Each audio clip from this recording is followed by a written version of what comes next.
Are you looking for a positive influence in your personal or professional life? Do you need some inspiration? Hi, I'm Colt Briner. And I'm Sarah Armstrong. We're on a journey of elevation, Learning and sharing what we discover about how to live fulfilling lives and bring out the best in those around us. Join us as we explore multiple perspectives, ideas, and influences on our own personal journeys of elevation.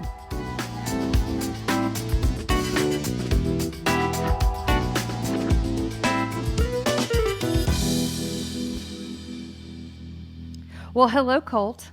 Hello, Sarah. It's a pleasure to be with you this week. It is Thanksgiving week, and I am very excited to be spending some time with you today. We are going off script a little, Yes. just in remembrance of the holiday, and we're going to really talk about gratitude and what gratitude means for us individually. Some stories I think we can share about how gratitude helped us in certain areas in our dark times, and then also how gratitude contributes to living an elevated life, which is overall what we want to talk about in this podcast. So thank you very much for joining me today, and let's just jump into it. Tell me, what does gratitude mean to you? Ooh, what does it mean? Well, I am delighted to be able to recognize the holiday with a little deviation from schedule to talk about gratitude, because I actually think I think it is a tone setter in my life. You know, if I bring gratitude into what I'm experiencing has positivity. What I'm experiencing feels like a gift. And when I'm not in the space of gratitude, then what I'm experiencing doesn't feel like as much of a gift. So this has to play in with, there's a lot of things that are easy to be grateful for, right? You and I were just talking about, I'm grateful for my son. Yeah. I have gratitude for so many people that are in my life. And when they're bringing positive things into my life, how easy to feel grateful. Also, people who you're close to would be the people who you're probably going to experience some of the most challenging moments of your life. And it won't be as easy to find gratitude in those moments. But what I have found is that I have the ability to adapt a perspective of gratitude for a whole being, a person's whole being in my life. And when I'm able to do that, rather than saying I'm grateful for this, but not grateful for that, there really just becomes something more wonderful about the interaction that I have with those people in my life. So gratitude, like I said, has been like the secret ingredient in the recipe of life to make everything that I experience more positive, right? Richer, and something that I really have a greater appreciation for. I agree with you. I think the other thing about gratitude that's really been important for me personally in my journey has been the acknowledgement that sometimes time makes a big difference in how you see things. Man, right? And in the moment, you can say, I have gratitude for this thing, but not that thing. And I think over time, we tend to have gratitude for the whole thing because it was the whole thing that taught us something.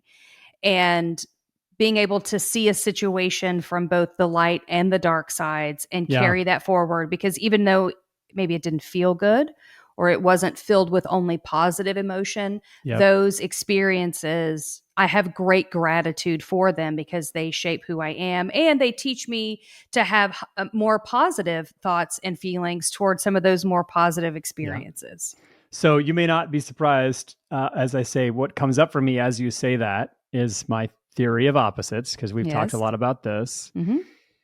And as I see it, there's the things that we collectively consider negative, I believe are really necessary for the things that we collectively consider to be positive to exist. And an easy example comes from, let's say somebody cuts you off in the freeway and then flips you off out the window and then yells something horrible about you. It's like, okay, that is an offense.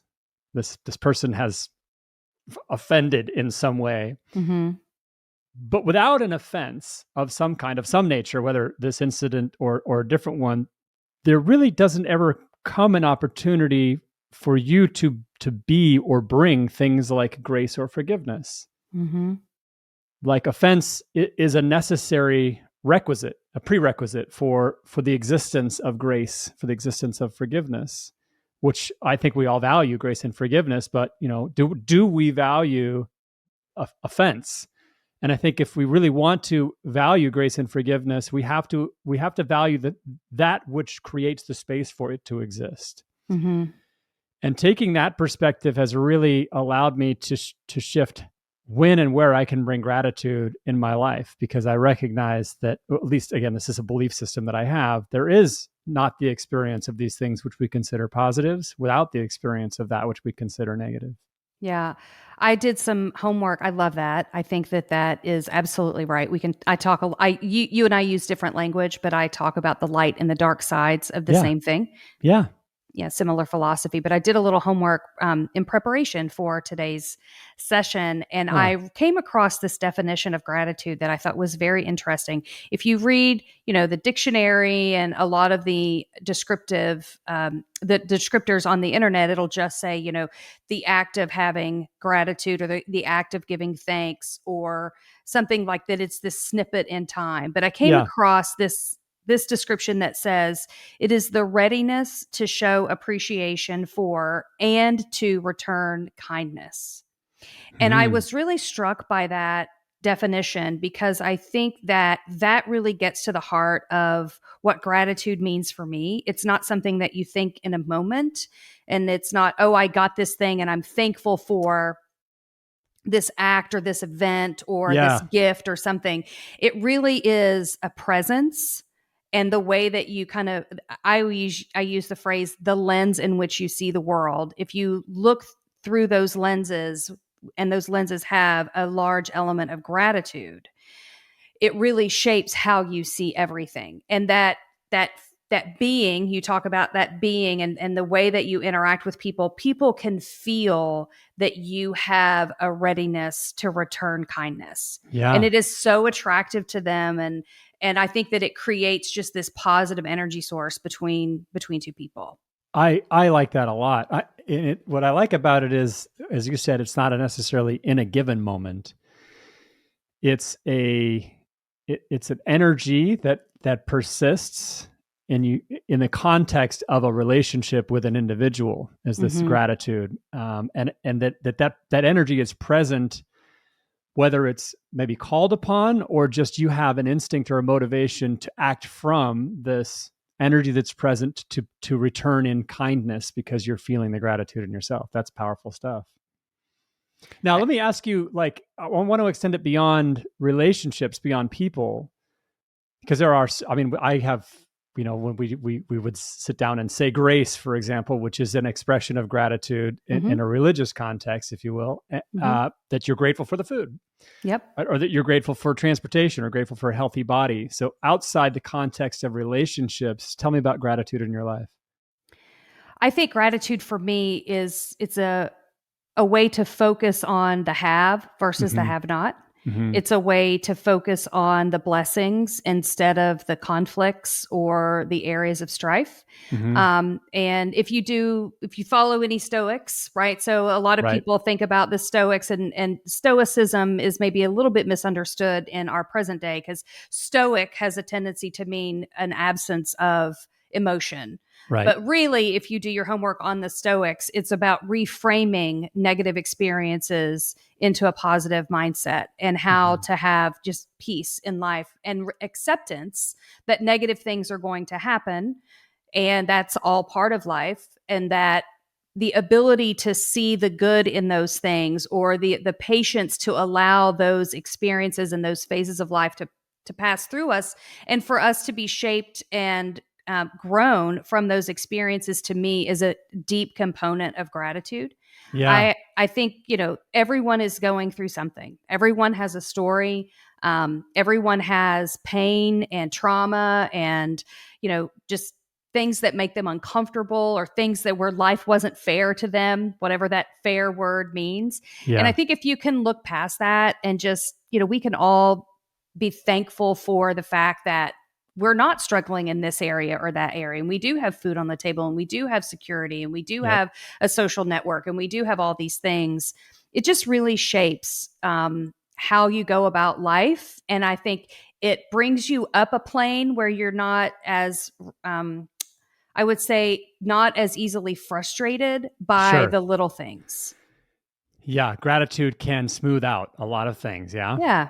Yeah. So as you mentioned, doing homework before this conversation, did a little bit of my own thinking, just really just settling into the vibration of gratitude with an open mind, and came upon something that I do have a great gratitude for, that I also believe has the potential to, in a way, inhibit our ability to have the degree of gratitude that would otherwise be appropriate for so many things that are in our lives.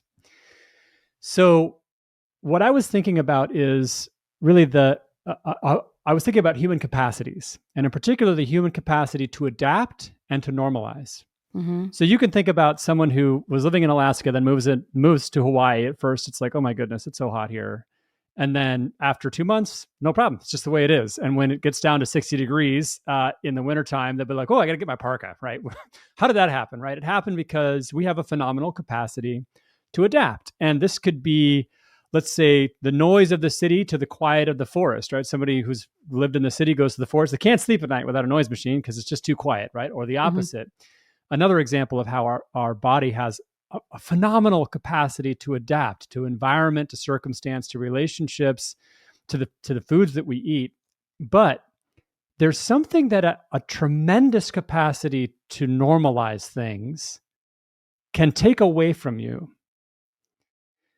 And as I think about something that has often blown my mind, but only when I really settle into it, you can think of. So this is what I think of.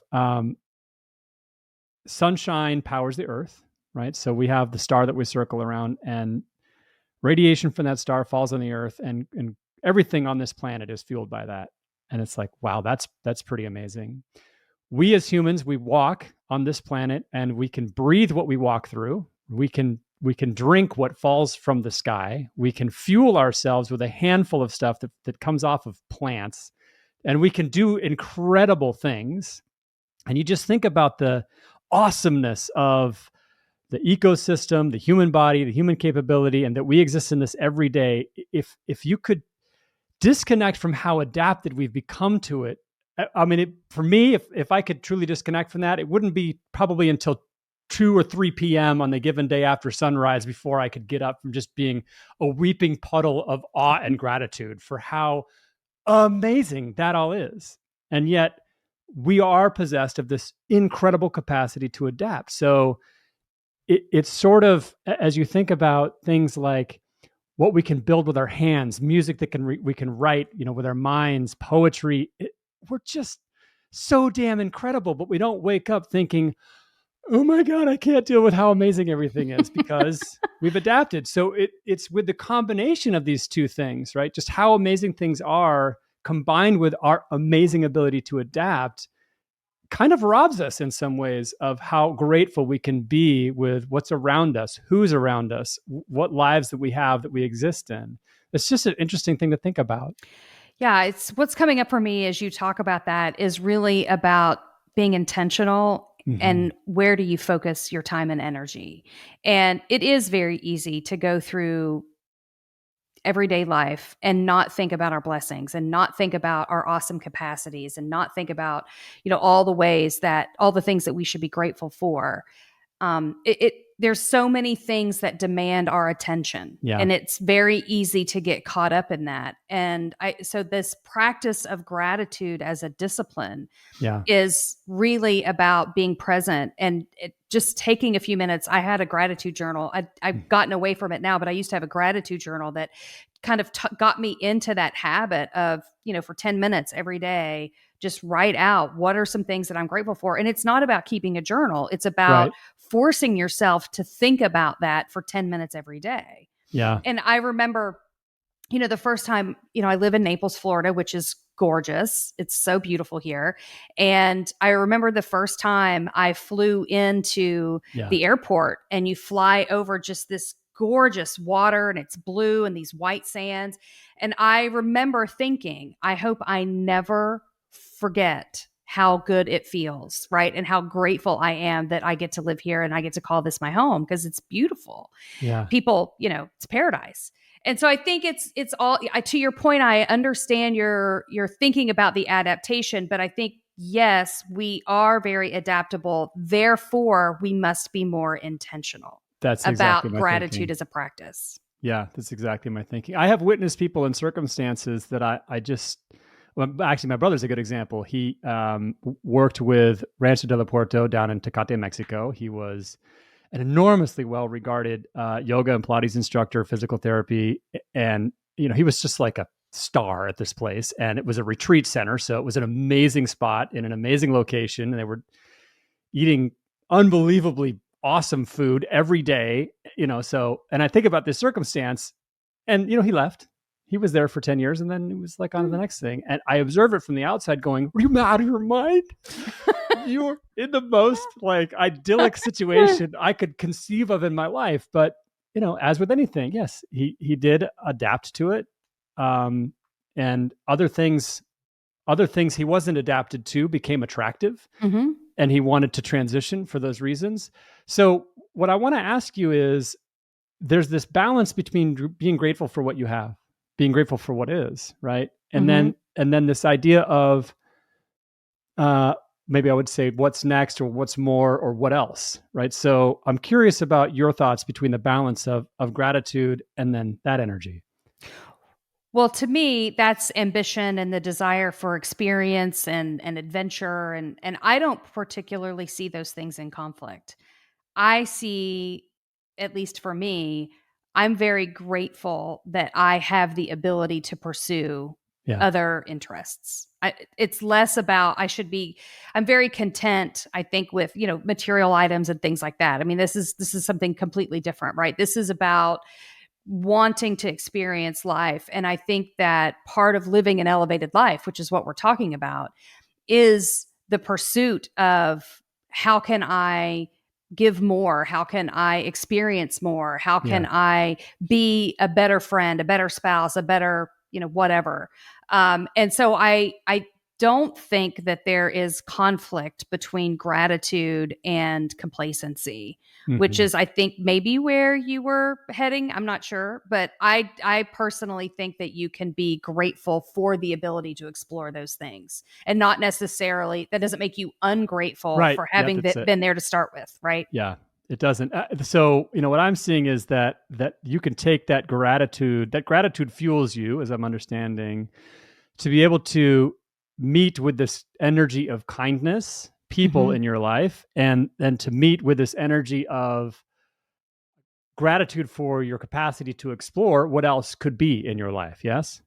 Yes, and I would say the ability to have multiple experiences and lots of adventures and meet lots of different types of people allows me to be more kind, more understanding, more compassionate, right? My capacity for that continues to grow and evolve, and my exposure to different ideas and different things expands my mind. So to me, it creates more gratitude versus less. Yeah. So I want to share with you an area where I have struggled to find gratitude, and I'm interested to hear from you if there is an area for you like that in your life.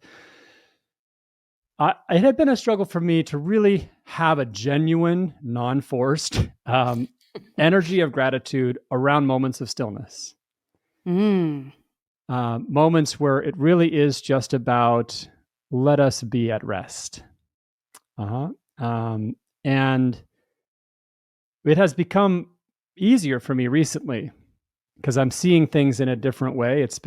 There's been some revelations that have really shifted how I experience stillness. And I now have come to the space where I am feeling a genuine, deep within me, like the kind of gratitude that causes me to have like a nice deep inhale and exhale, right? That's, like just a richness of gratitude I've been able to find in those spaces. And that's been a meaningful shift, right? Like this has been a powerful way to shift my life, because that's an underpinning theme for me, right? That stillness versus just frantic activity problem has been an underwriting theme for me. So that's been an interesting exploration for me. How about you? Any areas where there's been some difficulty in finding gratitude?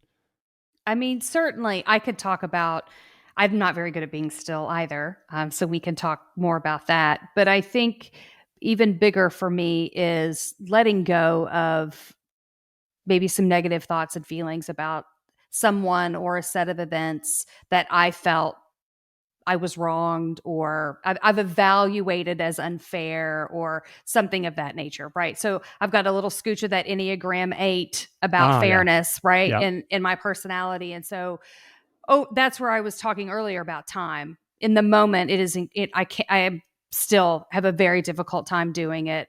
Over time, I get better at it. I get better at seeing the different perspectives. I get better understanding that had this bad thing not happened, these good things would not have come out of it.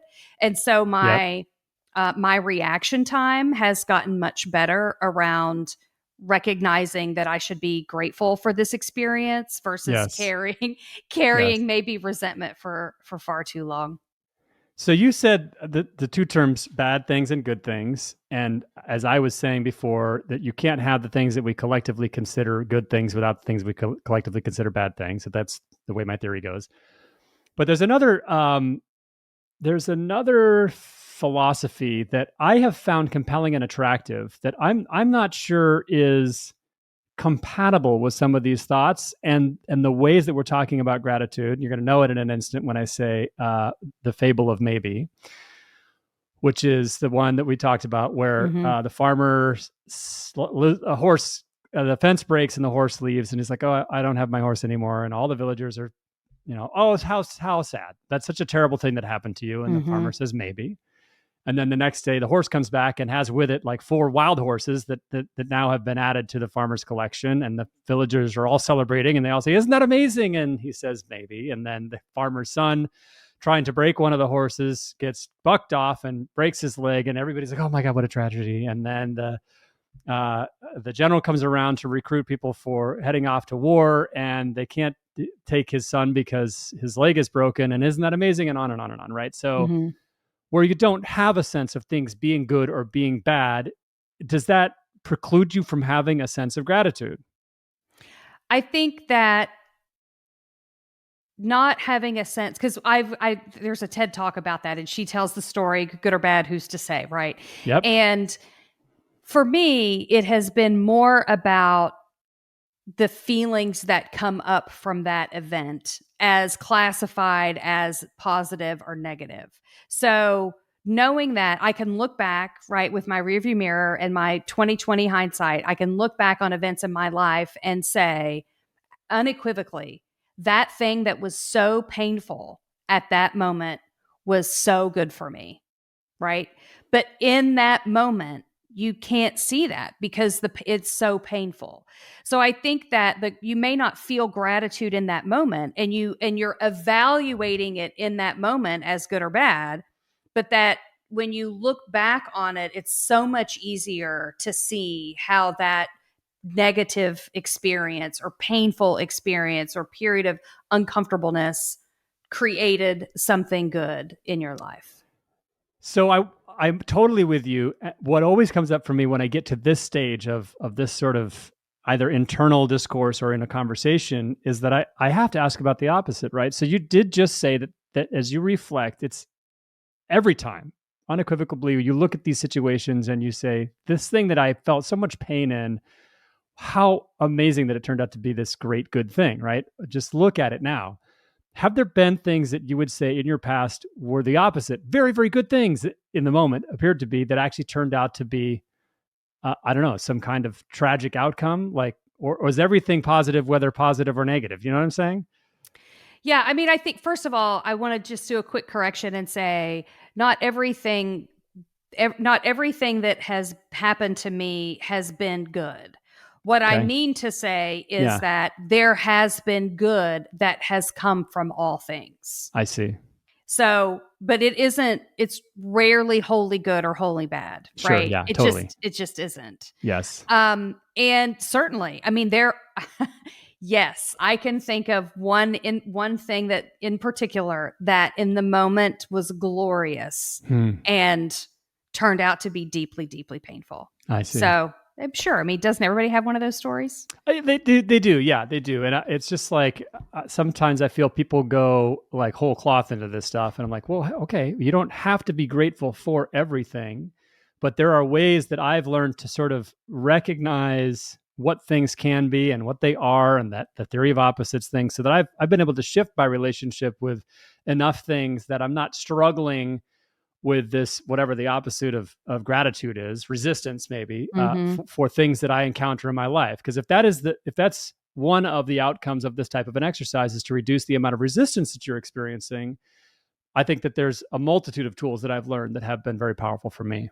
Yeah, so let's talk about that, because I think, we've had some great philosophical conversations about gratitude, but one of the things that's really important to us is that people can come away from one of these episodes with something practical that they can apply. So can Yeah. you talk a little bit about how you created a discipline around gratitude in your life? I can. I already covered one thing, which was the theory of opposites, which is to recognize that so many of the things that we would consider negative create the space for so many of the things we would consider positive. That's one. Number two is it really is impossible to know in any given moment how something is going to ultimately play out. There's too many factors to say in a moment, well, this is a really good thing or this is a really bad thing. So there's that, Right. like that maybe philosophy, which I've brought in. But the one that I think is the most important for me lately is that ability to find gratitude and stillness. And Mm-hmm. I'm not just talking about like, isn't it nice to be on the hammock? That's really nice, right? Mm-hmm. What I'm talking about is in a state that's not about anything. Maybe you're like waiting at the DMV. Uh, um, can you find some of that awesome gratitude that could be present for us if we weren't so darn good at normalizing everything, right? And to me, it really is. I have to hold them simultaneously. Like we'll just call it on the right hand, I'm holding that recognition of how incredible our capacity for adaptation, normalization, acclimatization is. And when you Mm-hmm. look at how awesome it is, it's from that lens that I'm actually able to see then how amazing the reality that we're in and the capacities that we possess really are. But it's first I got to put that lens in front of my face and then just look at the normal aspects of my day-to-day life, and they really start to shine in an amazing way. Yeah, that's great. I love that description. And it's so funny because I'm about to answer the question that I just asked you, and it's going to illustrate just how different you and I are and how we think about things, right? Because again, your answer is very existential and it's Mhm. very cerebral. How do I see the world? How do I think? And my answer is actually it's about action. Shocker, right? I'm the operator of the two of us, and I have this story about how I as people that have listened to this podcast already know. But if this is your first episode, I did lose my husband years and years ago Mhm. to cancer, and early in those early days were very, very difficult. And I remember, I don't know, maybe a Valentine's Day early on. I don't know if it was the first, but it was the first, second, third, something. And Valentine's Day, when you don't have a romantic partner, is difficult. When you have lost your romantic partner, sadly and tragically, it's even more difficult. And Sure. I remember waking up and feeling horrible. It was Valentine's Day and I was going to work, and I carried this deep sadness with me when I got up, right? That heaviness. Mhm. And because I'm, stubborn, and as we've talked before, I didn't really want that experience to define me. I didn't want to carry around this sadness.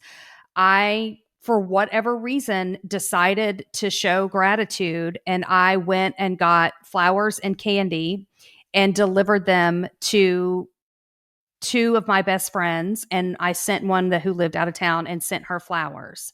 And so instead of thinking about my sadness that day, I tried to take action to show people that were close to me how much they meant to me that day. And that was like this whole turning Wow. point for Yep. me. And how, I mean, I made their day. Obviously, they had spouses and all of those things, but it was so unexpected. And Oh, for me to show, genuine love and appreciation for the role that they were playing in my life filled them with love. Right. And so it really was this first experience that I had around, like sometimes you just got to give to others, when you are in the doldrums, if you can pull yourself up out of that and do an act of kindness and think about making somebody else's day better, it changes. And I went home, I remember like this transformation throughout the day. Like my shoulders were lighter. Was I still sad? Of course. But it wasn't this burden that I was weighed down with. And so I try when I'm in these really, really dark places to remember that lesson. Yeah. Powerful. I wonder if maybe an exercise to take on the recommended action from this episode might be, I mean, we do sort of understand the conventions of gratitude, and when you're at the Thanksgiving table, the things that people say, there's a bit of, you can predict some of the things that people will say. And even if you were to ask a person outside of the context of Thanksgiving, maybe it would be my spouse, my family, my home, lots of things that we know just kind of on the standard list. Maybe an exercise would be to see if there's an opportunity to look for where gratitude can exist relative to things that you wouldn't normally be listing. I think that's a great action. And then I will follow up that suggested action with, and then show them, right? Instead, so we say, I'm so thankful for my family or my spouse, but is there an activity that lets your spouse know that you're so thankful for them other than just listing them at the Thanksgiving table? So what could we do to show these people that we're very thankful that they are in our life and fill them with gratitude, pour that energy into them so that they can then pour into others? Right on. Well, I totally dig that. I'd like to express my gratitude to the listening audience and our subscribers. But we actually do. We do have a way we'd like to express some gratitude. Really have appreciated the input. Really working to work that stuff into how we're presenting this podcast, getting to our kind of thesis for the episode very quickly, moving into that, trying to create tighter episodes for those who really want to give their time but find that they have limited time to give to content consumption. So we're trying to tighten that up. Other things that you remember we're doing here, Sarah? I mean, we're definitely exploring other opportunities to present information in different ways. Yep. So we've gotten some great feedback from some very good friends that has been very insightful. We're trying to figure out the best way to go about that and be true to what we're trying to accomplish. So more to come on that. We are actually working on a little special project, you and I are, that hopefully we'll be ready to share with our listening audience in a couple of weeks. So we are definitely listening to all the feedback and trying to accommodate as much as possible. So we're very thankful for those that are engaged at that level to share with us their thoughts and their experiences inside of our episodes. Yeah, please keep the feedback coming. It's a delight for us to be able to learn and grow, which is what this whole thing is about. So anybody who's got that kind of feedback, we thank you in advance.